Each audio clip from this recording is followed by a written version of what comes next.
जीवों की संरचना जो पिछला हमारा चैप्टर था वो कंप्लीट हो चुका है। आज जैविक प्रक्रियाएं हम देखेंगे। जैविक प्रक्रियाएं क्या होती हैं? जो जीव होते हैं वो स्वयं का अस्तित्व बनाए रखने के लिए, खुद को बनाए रखने के लिए जो भी क्रियाएं करते हैं उन सभी को क्या कहा जाता है? जैविक प्रक्रियाएं कहा जाता है। एक तरह से बोल सकते हैं कि जीवों में होने वाली सभी क्रियाएं क्या कहलाती हैं? जैविक प्रक्रियाएं कहलाती हैं। ठीक है, तो ये कौन कौन सी होती है? जैसे कि यहाँ पे मैंने कुछ नाम लिखे हैं, तो क्या होंगे? पोषण, श्वसन, उत्सर्जन, प्रकाश संश्लेषण, जनन। ये कुछ मुख्य क्रियाएं मैंने यहाँ पे लिखी हुई है जो आपको सिलेबस में भी दी गई है।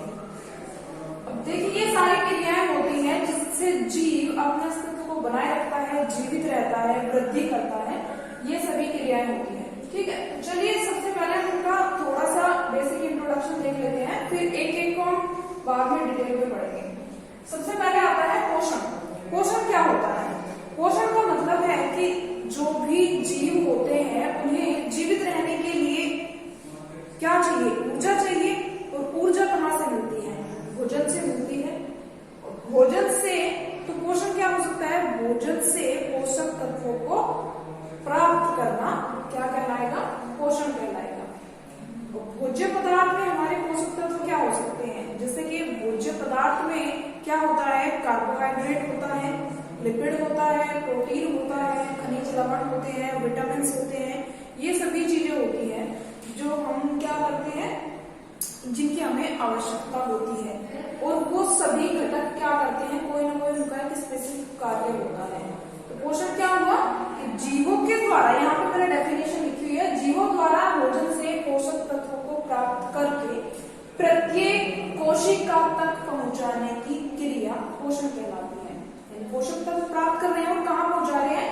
कोशिका तक पहुंचा रहे हैं। क्योंकि क्या बताया गया था कि जो भी जीव होते हैं वो कोशिका के बने होते हैं, और जितनी भी ये जैविक प्रक्रिया है, जो क्रियाएं चल रही है, वो कहाँ पे चल रही है? कोशिका के अंदर चल रही है। तो एनर्जी कहाँ पे ज्यादा? एनर्जी भी कहाँ चाहिए? कोशिका को चाहिए। और जब हर सेल में एनर्जी मिलेगी तभी तो हर सेल काम करेगी। तो पोषण का मतलब आप समझ रहे हैं। नेक्स्ट क्या है? श्वसन। श्वसन का मतलब क्या होता है? अब देखिए, पोषण के द्वारा हमने पोषक तत्व प्राप्त कर लिए, लेकिन उससे एनर्जी कैसे मिलेगी? वो क्रिया क्या होती है? श्वसन होती है। श्वसन के द्वारा क्या होता है? एक तो होती है ब्रीदिंग, ऑक्सीजन लेना और CO2 छोड़ना, श्वासोच्छ्वास हो गया। ये तो बाह्य श्वसन हो गया कि ऑक्सीजन ली और CO2 छोड़ दी। तो श्वसन, ये कोशिकीय श्वसन। श्वसन के द्वारा होता क्या है? जो हम ऑक्सीजन लेते हैं वो कहाँ पे यूज होती है, और जो CO2 बनती है वो कहाँ से आती है, वो श्वसन के द्वारा पता चलेगा। इसमें होता क्या है कि जीवों के द्वारा जो भोज्य पदार्थ ग्रहण किए जाते हैं उनका ऑक्सीकरण होता है। यानी जटिल कार्बनिक पदार्थ जो होते हैं वो उनको तोड़ा जाता है और उनसे एनर्जी ली जाती है। और वो किसकी प्रेजेंस में होता है? ज्यादातर ऑक्सीजन की प्रेजेंस में होता है, इसलिए हम ऑक्सीजन ग्रहण करते हैं। तो श्वसन की क्रिया में खाद्य पदार्थों का ऑक्सीकरण होगा। और क्या मिलता है हमें? खाद्य पदार्थों के ऑक्सीकरण के द्वारा ऊर्जा मिलती है। ठीक है, ऊर्जा मिलती है। और दूसरी चीज क्या बनती है? CO2 बनती है, कार्बन डाइऑक्साइड बनती है, जो बाद में क्या कर दिया जाता है? बाहर निकाल दिया जाता है। ठीक है, तो ये विक्रिया कहाँ चल रही है? कोशिका में। और जैसा कि मैंने आपको कोशिका के बारे में पढ़ाया था, कोशिका में एक स्पेशल जो कोशिकाएं होते हैं तो उनमें से भी कहाँ की होती है? श्वसन की क्रिया माइटोकॉन्ड्रिया के अंदर होती है। माइटोकॉन्ड्रिया के अंदर। ठीक है, ये आपको बताया गया था। तभी ये भी बताया गया था कि जो माइटोकॉन्ड्रिया होता है, क्योंकि वहां पे श्वसन की क्रिया होती है, और श्वसन की क्रिया के द्वारा क्या बनता है? ऊर्जा के लिए ऊर्जा वाहक अणु होता है ATP, यानी कि एडिनोसिन ट्राइफॉस्फेट माइटोकॉन्ड्रिया में बनता है, वहीं पे संचित रहता है, संग्रहित रहता है। इसलिए माइटोकॉन्ड्रिया को क्या कहा जाता है? ऊर्जा ग्रहण कहा जाता है। तो ये तो नहीं श्वसन की बात में, अलग अलग जीवों में अलग अलग तरह से होता है। ठीक है, हम वो देख लेंगे बाद में कि श्वसन कितने प्रकार से हो सकता है। नेक्स्ट क्रिया क्या है? उत्सर्जन की क्रिया। उत्सर्जन का मतलब क्या होता है? भोज्य पदार्थ ले लिए, ऊर्जा भी ले ली। अब जो भी श्वसन के बाद में, पोषण के बाद में जो भी उत्सर्जित पदार्थ होंगे, हानिकारक पदार्थ होंगे, जिनका जीवों के शरीर के अंदर कोई काम नहीं है, वो हानिकारक है, वर्ज्य पदार्थ है, तो क्या कर दिया जाता है, शरीर से बाहर निष्कासित कर दिया जाता है। इस क्रिया को क्या कहा जाता है, उत्सर्जन कहा जाता है। एक तरह से सीधे सीधे बोल सकते हैं कि जीवों के द्वारा हानिकारक वर्ज्य पदार्थ को शरीर से निष्कासित करना उत्सर्जन कहलाता है। और इसके लिए किसी भी जीव में कुछ उत्सर्जी अंग पाए जाते हैं, ठीक है, वो हम देखेंगे कि कौन कौन से होते हैं। जैसे कि मनुष्य में स्पेशली कौन सा होता है, किडनी यानी कि वृक्क जो होते हैं, गुर्दे होते हैं, वो क्या होते हैं, उत्सर्जन होते हैं मनुष्य में। नेक्स्ट क्रिया क्या है, प्रकाश संश्लेषण की। प्रकाश संश्लेषण का क्या मतलब है, देखिए ये जो क्रिया होती है प्रकाश संश्लेषण की क्रिया, ये होती है पौधों में। इसमें होती है पौधों में होती है, ठीक है। पौधों में क्या करते हैं, आपको मेरा नाम सुना ही होगा, वैसे पता ही है आपको कि प्रकाश संश्लेषण के द्वारा क्या करते हैं, पौधे भोज्य पदार्थ बनाते हैं। तो सीधे सीधे डेफिनेशन क्या लिख सकते हैं, पौधों के हरे भागों के द्वारा सूर्य के प्रकाश की उपस्थिति में भोज्य पदार्थों का निर्माण किया जाता है। किसकी हेल्प से, कार्बन डाइऑक्साइड की हेल्प से। क्यों करते हैं पौधे ही, क्यों करते हैं ऐसा, क्योंकि पौधों के पास में क्या होता है, क्लोरोफिल होता है, जिससे वो प्रकाश को अवशोषित करते हैं, ठीक है। नेक्स्ट क्रिया क्या है, जनन यानी कि रिप्रोडक्शन क्या होता है। रिप्रोडक्शन का मतलब है कि जीव अपने अस्तित्व को बनाए रखने के लिए क्या करते हैं, अपनी जाति को बनाए रखने के लिए अपने जैसे संतान उत्पन्न करते हैं। और इसी क्रिया को क्या कहा जाता है, जनन कहा जाता है। फर्स्ट सेम में आप पढ़ चुके हैं कि जनन कितनी विधियों के द्वारा होता है। जैसे कि पौधों में जनन आपको बताया गया था, कुछ जीवों में भी बताया गया था। जनन की कुछ विधियां बताई गई थी आपको, जैसे लैंगिक जनन होता है, अलैंगिक जनन होता है, या कायी जनन होता है, ठीक है। तो ये हुई कुछ जैविक क्रियाएं जिनका मैंने थोड़ा इंट्रोडक्शन दे दिया है। अब देख लेते हैं, जैसे क्वेश्चन अभी बताया था थोड़ी देर पहले कि जीवों के द्वारा पोषक तत्वों को प्राप्त कर कोशिका तक पहुंचाना क्या कहलाता है, पोषण कहलाता है। अब पोषण के आधार पर जीव कितने प्रकार के हो सकते हैं, पोषण के आधार पर जीवों के प्रकार देख लेते हैं, जीवों के प्रकार देख लेते हैं, ठीक है। नंबर 1 क्या रहेंगे, स्वपोषण। नंबर 2 पे परपोषण, ठीक है।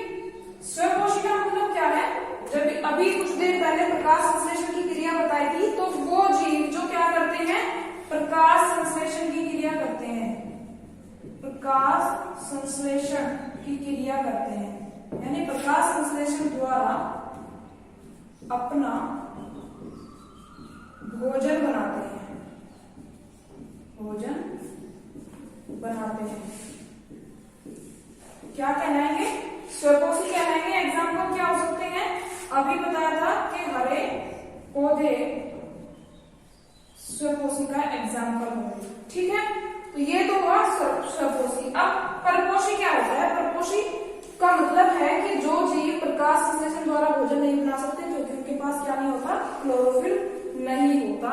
तो परपोषी जीव जो होते हैं वो भी, इनको भी हम कई भागों में बांट सकते हैं। जैसे कि हो गया प्राणी संभोजी, प्राणी संभोजी। ये जो जीव होते हैं भोज्य पदार्थों को ठोस या तरल अवस्था में ग्रहण करते हैं। जैसे कि आप ले सकते हैं, मनुष्य भी ले सकते हैं, या कोई भी जानवर जैसे गाय हो गया, या शेर हो गया, बिल्ली हो गई, ये सभी जीव क्या है, प्राणी संभोजी है। ये तो हुआ इसका पहला प्रकार, परपोषी है। दूसरा क्या हो जाएगा, परजीवी।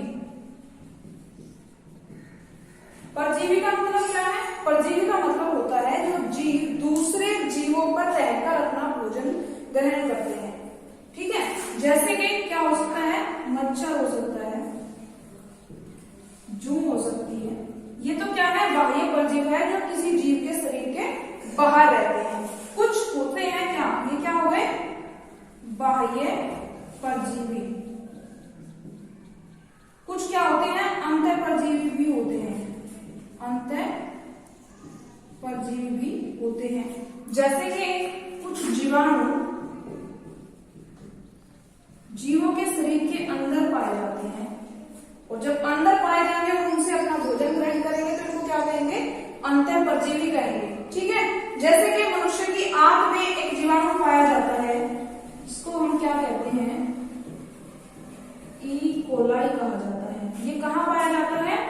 मनुष्य की आंत में पाया जाता है। ठीक है, तो ये क्या हुआ, परजीवी हुआ। इसके अलावा जैसे फीवर टाइफाइड होता है तो वो भी किसके द्वारा होता है, बैक्टीरिया यानी जीवाणु के द्वारा होता है, तो वो भी क्या होगा, अंतः परजीवी होगा। ठीक है, तो ये हुआ दूसरा प्रकार परपोषी में। तीसरा प्रकार क्या होगा, तीसरा प्रकार होगा मृतोपजीवी। मृतोपजीवी, जैसा कि नाम से पता चल रहा है कि जो जीव मृत कार्बनिक पदार्थों से अपना भोजन ग्रहण करते हैं वो क्या कहलाएंगे, मृतोपजीवी कहलाएंगे। एग्जाम्पल क्या हो सकता है, जैसे कि जीवाणु और कवक, ये क्या होंगे, मृतोपजीवी होंगे। तो ये देखा आपने देखा कि पोषण क्या होता है और पोषण के आधार पर जीव कितने प्रकार के होते हैं। अब ये देखते हैं कि पोषक तत्व यानी हमारे भोज्य पदार्थ के घटक क्या क्या होते हैं। भोज्य पदार्थ के घटक क्या क्या होते हैं, जैसे कि कार्बोहाइड्रेट होता है,